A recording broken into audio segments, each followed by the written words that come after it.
Jordan Bardella écrase Apolline de Malherbe en plein direct. Mais madame, non. Avez-vous évolué? Avez-vous évolué? Madame, il y a...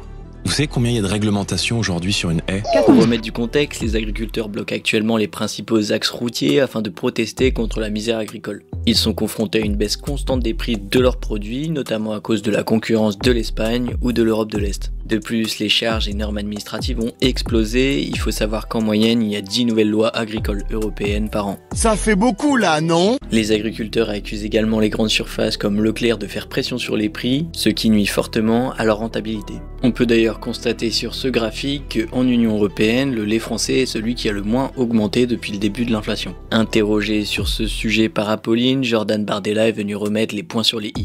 On ne peut quoi pas... les clauses miroirs? C'est-à-dire concrètement qu'on peut pas importer sur le sol français et au sein du marché commun des produits qui ne respectent aucune des normes qui sont imposées aux agriculteurs français. Grenade dans la gueule!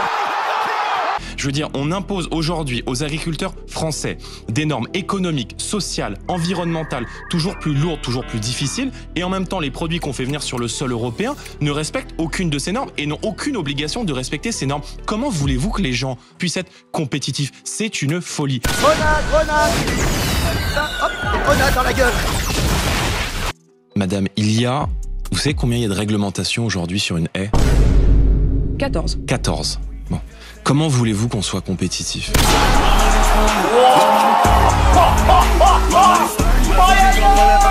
Il est vrai que le nombre de normes pour une simple haie est complètement dingo. Quelques exemples, une haie doit faire une largeur minimale de 2 mètres, à moins de 2 mètres des limites de propriété, et ne doit pas par exemple être entretenue du 16 mars au 15 août afin de protéger les oiseaux.